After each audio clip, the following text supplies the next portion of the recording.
Quando Jesus ficou sabendo disso, saiu da Judéia e voltou para a Galiléia. No caminho ele tinha de passar pela região da Samaria. Ele chegou a uma cidade da Samaria chamada Sicar, que ficava perto das terras que Jacó tinha dado ao seu filho José. Ali ficava o poço de Jacó. Era mais ou menos meio-dia quando Jesus, cansado da viagem, sentou-se perto do poço. Uma mulher samaritana veio tirar água e Jesus lhe disse: por favor, me dê um pouco de água. Os discípulos de Jesus tinham ido até a cidade comprar comida. A mulher respondeu: ó Senhor, o Senhor é judeu e eu sou samaritana, então como é que o Senhor me pede água? Ela disse isso porque os judeus não se dão com os samaritanos. Então Jesus disse: se você soubesse o que Deus pode dar e quem é que está lhe pedindo água, você pediria e ele daria água da vida. Ela respondeu: o Senhor não tem balde para tirar água e o poço ele é fundo. Como é que vai conseguir essa água da vida?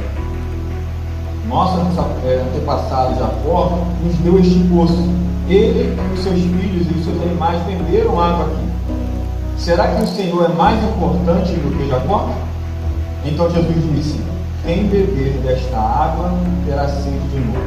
Mas a pessoa que beber da água que eu lhe der nunca mais terá sede.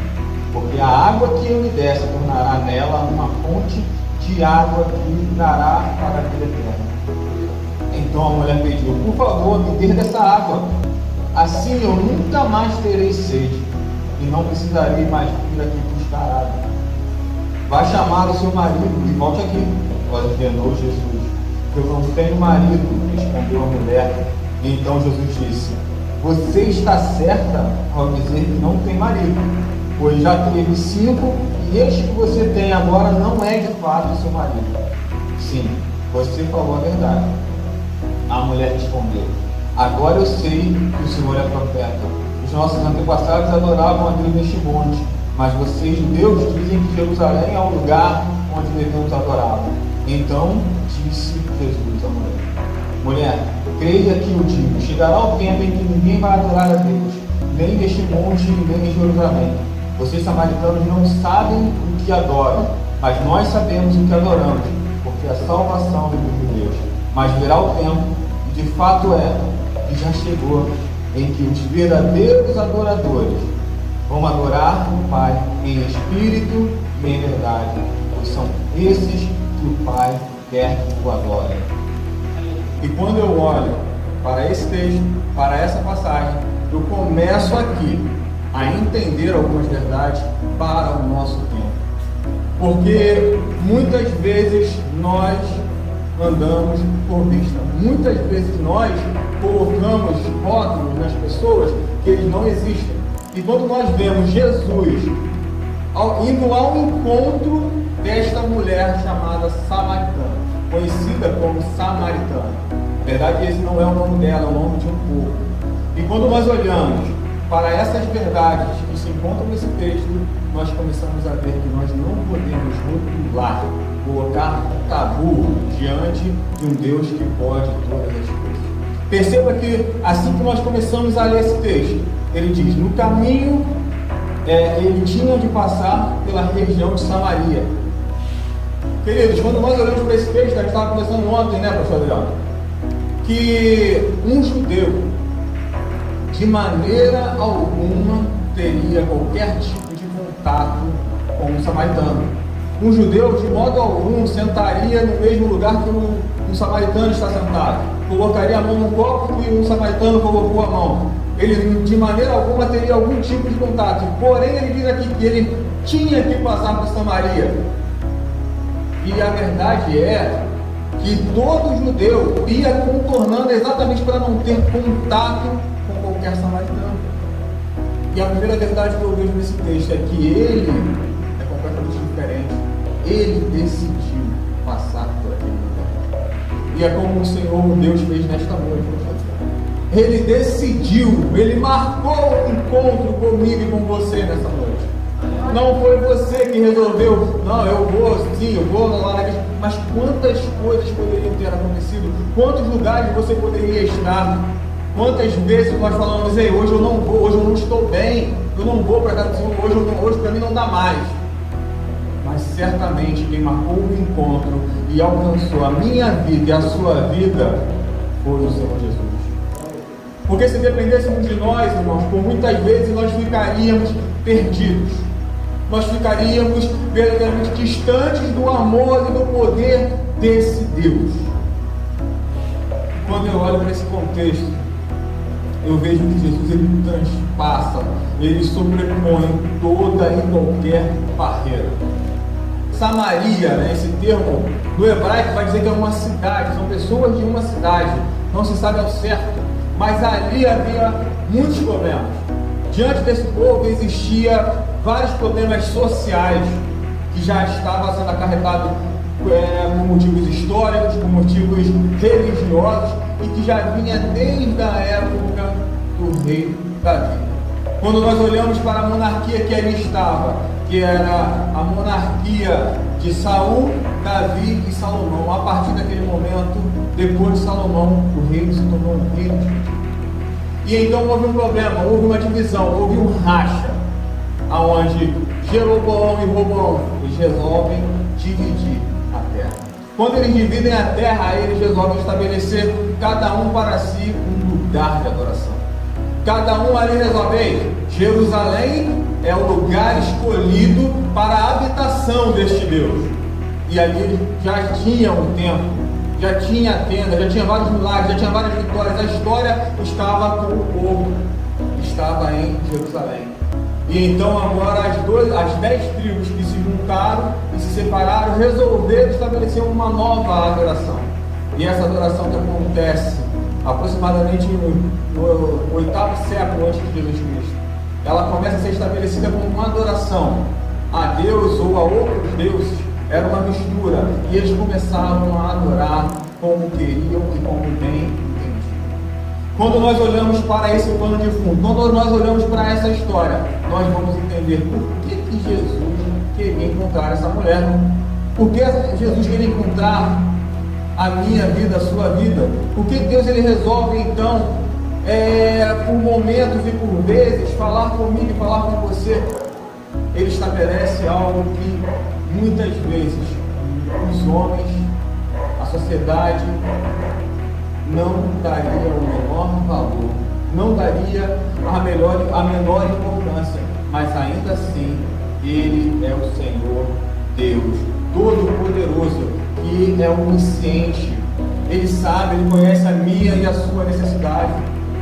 Ele conhece toda a nossa história, assim como Ele conhecia essa mulher. E quando Ele se depara com essa mulher, começam alguns questionamentos. E agora, irmãos, eu gostaria que você prestasse bastante atenção, porque diante desses questionamentos, Deus ele ministrou muitas verdades ao meu coração.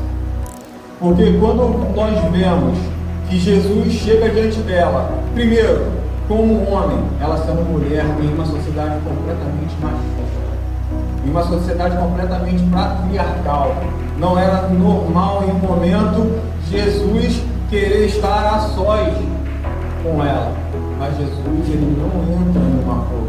Se nós aqui decidíssemos fazer conforme as nossas forças, os nossos pensamentos, por muitas vezes ficaríamos enganados, por muitas vezes quebraríamos a cara e não daríamos em nada.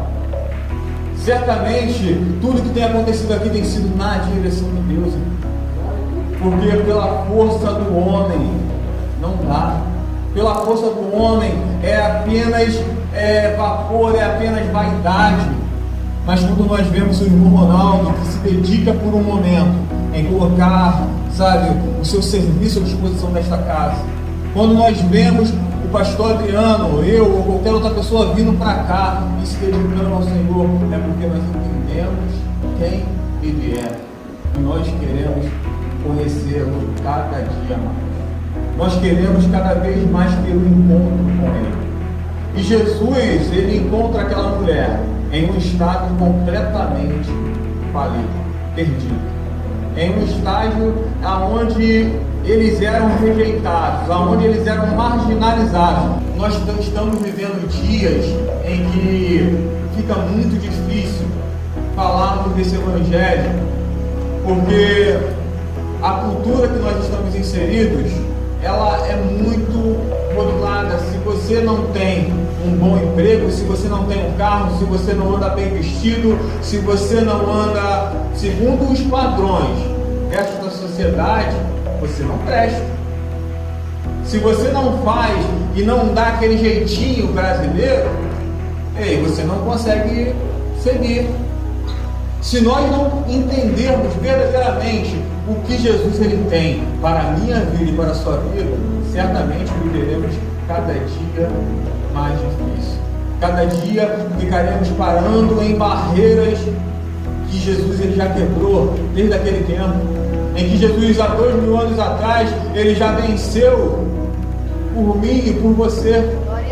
Então, quando nós olhamos para essa mulher, nós começamos a ver que não dá para nós rotularmos, colocarmos sobre as pessoas e dizermos assim: ei, Deus não é capaz de salvar aquele traficante. Ei, Deus não é capaz de salvar aquele morador de rua. Eu vou passar de lado, eu vou passar por ali. Aquela rua, aquele prostíbulo, aquele baile. Irmão, não estou falando para você entrar, para você ter associação com as trevas, não. Mas nunca deixe de fazer a obra de Deus, de fazer realmente aquilo que Deus manda você fazer, de amar, de alcançar, porque somente isso é capaz de transformar a vida das pessoas. Somente quando verdadeiramente nós nos importamos, quando nós olhamos para elas, somos que verdadeiramente vamos conseguir realmente demonstrar que evangelho é esse, que reino é esse que Jesus veio trazer. Somente através do momento em que nós quebrarmos e deixarmos de lado todo e qualquer estigma que a sociedade tenta colocar. Irmãos, não são poucos não, tá? Hoje, com o celular na mão, nós ficamos prisioneiros e reféns por muitas vezes. Saiba que Jesus, ele veio há 2000 anos atrás e já acabou com tudo isso, porque ele quer um relacionamento comigo. Eu, olhando para a Bíblia Sagrada, eu encontro algumas passagens que trazem à tona essa verdade. Eu, conversando com a minha esposa, eu falei com ela sobre Ana, e também ministrei aqui na igreja falando sobre Ana e Penina. Quando a gente olha aquela história, a gente fica sem compreender, porque Eucana, ele diz para ela: não seria eu, como seu marido, melhor do que 10 filhos? E ela estava se questionando, ela estava se indagando, sem compreender bem, sem saber o que estava acontecendo. E ela chega diante do templo, diante do sacerdote Eli, e Eli também não consegue entender o que ela estava passando. Ele não consegue ter a sensibilidade de olhar para aquela mulher e saber qual era o problema, a dificuldade dela, porque ela estava orando, falando como se estivesse em voz alta, mas só movimentava os lábios, como uma Bíblia.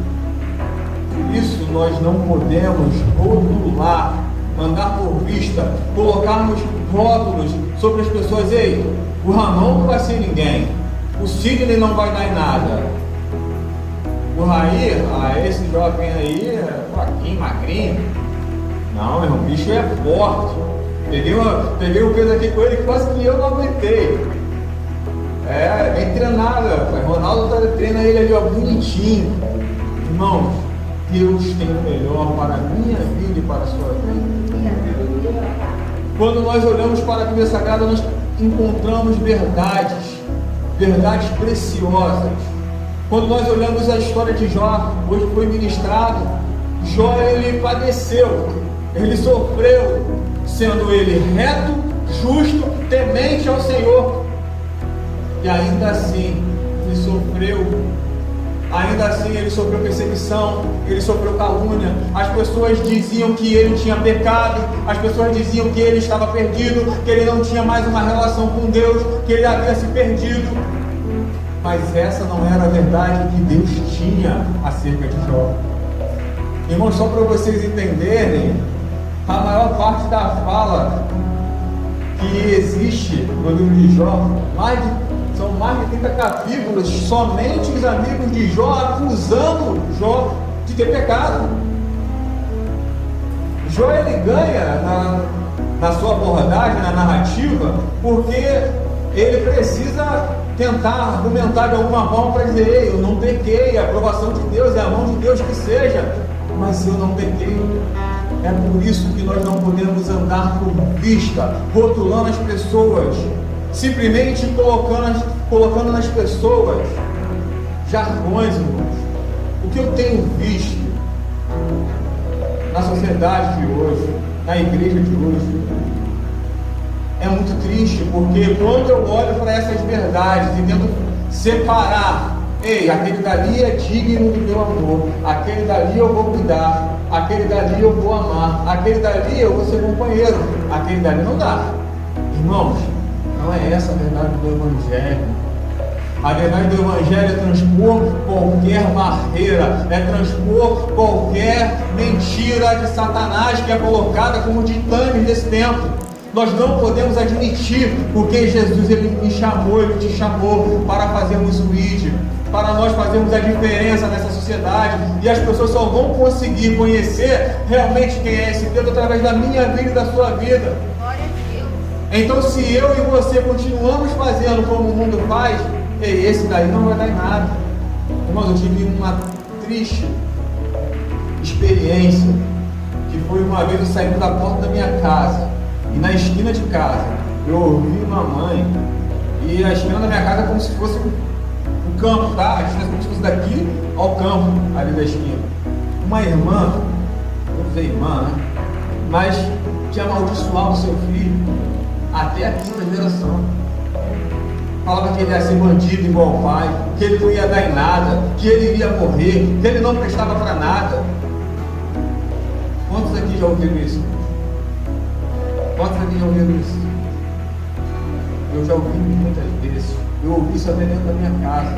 Mas para a honra e glória do Senhor Jesus Cristo, Ele me salvou. Glória a Deus. Porque o mundo, ele pode ter opiniões sobre mim e sobre você. O mundo, ele pode ter algumas verdades que só servem para ele. Mas a única verdade absoluta que existe para a minha vida e a sua vida está contigo aqui, ó, na Bíblia Sagrada. A única coisa que pode determinar o meu futuro e o seu futuro é a palavra de Deus. Entenda que quando Jesus, ele resolve todo o problema com aquela mulher samaritana, ele volta e diz: ei, o que importa não é a verdadeira adoração, mas são os verdadeiros adoradores. Quando Jesus está diante dela, ela levanta mais um questionamento, mesmo depois de ter reconhecido, depois de Jesus ter amado, depois de Jesus ter feito grandes coisas sobre a vida dela, ter mostrado que era profeta. Ela já tinha entendido tudo, mas ainda assim, ela não tinha entendido que nós precisamos ser verdadeiros adoradores. Não adianta nós termos um tempo muito bonito, pastor Leandro. Não adianta nós termos o melhor som, não adianta nós termos a melhor estrutura, não adianta o melhor carro, se isso não servir para louvar a Deus, se isso verdadeiramente não servir como essência, porque somente eu e você, irmãos, somos capazes de carregar essa glória, a glória do Senhor Jesus. Somente eu e você somos capazes verdadeiramente de revelar quem Ele é a esse mundo que está sedento, está esperando que eu e você sejamos uma fonte. E Jesus chega diante daquela mulher e diz: ei, não é aqui nesse monte e nem em Jerusalém, mas a verdade é que o Pai procura os verdadeiros adoradores. Os verdadeiros adoradores que adorarão ao Pai em espírito e em verdade. Os verdadeiros adoradores que não irão ficar olhando segundo a aparência das pessoas, rotulando, colocando estigma, lançando maldição, mas gerando palavras de vida, gerando palavras que verdadeiramente transformam a vida das pessoas. Eu não quero aqui te emocionar, eu não quero que você voe pela parede, eu só quero que você tenha verdadeiramente compreensão do que é o poder de Deus. De quando você encontrar com alguém que esteja falando essas palavras, faça como eu fiz. Sabe o que eu fiz, irmão? Cheguei nele, botei ele no cantinho chorando, falei, eu repreendo toda a maldição que a sua mãe tinha na sua. Eu profetizo sobre a sua vida que você vai ser um grande homem de Deus. Eu profetizo uma porta de emprego. Eu posso te dizer que eu ouvi muitas vezes essas palavras, mas elas não determinaram o meu futuro, porque o meu futuro está nas mãos de Deus, porque a minha vida está nas mãos de Deus. Então, irmãos, entenda que você não é um produto do meio, você não é um produto desta cultura, você não é um produto dessa sociedade. Você é escolhido por Deus para uma grande obra, para ser um verdadeiro adorador, para entregar completamente a sua vida a Ele. Então não coloque barreira, não coloque questionamento que o próprio Senhor Jesus não colocou, porque Ele simplesmente amou, Ele foi até o fim por você. Glória a Deus. E para terminar, entenda que nós só podemos verdadeiramente conhecer quem nós somos quando nós conhecemos quem Jesus é. Nós só podemos verdadeiramente conhecer quem é o Sidney, quem é o pastor Adriano, quem é a Adê, através de Jesus Cristo. As pessoas neste mundo, elas não se conhecem, mas elas andam em trevas, e alguém em trevas consegue se ver? Alguém em trevas consegue ver a sua face? Jamais. Ninguém consegue. Mas Jesus Cristo, Ele revela quem nós somos nele. Ele revela o potencial que há em mim, que há em você. Ele revela que nós somos capazes de fazermos a diferença, mesmo em tempos difíceis, mesmo em crise, mesmo em pandemia, porque é para isso que Ele chamou, é para isso que Ele nos convocou, é para isso que nós viemos. Nós saímos de lá do Perequê, nós saímos de para cá para vir para cá. Não é simplesmente para montar uma estrutura, não. É porque nós amamos verdadeiramente esse Evangelho, nós amamos fazer a obra do Senhor, porque nós somos verdadeiros adoradores, porque nós não olhamos para segundo a ótica deste mundo, porque segundo a ótica deste mundo, irmão, não, aquele lugar, esse tempo, as pessoas começam a colocar tantas barreiras, tantas necessidades, tanta dificuldade, que nós não conseguimos mais dar um passo, se não fosse Jesus indo na direção daquela maneira. Se não fosse Jesus vindo na nossa direção, encontrando a minha vida, a sua vida e revelando, ei, Ramon, eu tenho uma grande obra na sua vida. Ei, Ronaldo, eu tenho uma grande obra na sua família. Irmã Maria, eu te escolhi. O Senhor Jesus, Ele faz grandes coisas, e não é pouca coisa quando Ele me escolhe, quando Ele te escolhe. Entenda e se lance completamente diante dele. Não coloque nenhum tipo de impedimento, não coloque nenhum tipo de questionamento. Por mais que você às vezes venha ouvir a voz de Satanás, a voz desse mundo falando, ei, você não presta, você não tem jeito, não dá para você. Mas não tem a ver com aquilo que eu faço, com aquilo que você faz, mas é com aquilo que Jesus Cristo já fez há 2000 anos atrás. Manda ele resolver com o Pai, manda ele resolver com Jesus, porque foi ele que pagou o mais alto preço por amor a mim e a você. Ele me alcançou, ele te alcançou, e certamente em nós ele fará jorrar água viva para mudar e transformar a vida de qualquer pessoa. Qualquer ambiente será transformado por você. Glória a Deus. Ei, a sua escola, o seu trabalho, irmão, eu tive tanta experiência de entrar no mercado e pegar algumas pessoas chorando e falar, deixa eu orar pela sua vida. Nós não podemos mais viver do Evangelho de faz de conta, em que as pessoas somente andam com rótulo, olha só, não, a gente só pode orar na igreja, a gente só pode se reunir na igreja, a gente só pode... Não, irmão, o Evangelho, o reino de Deus, ele não está dentro de quatro paredes.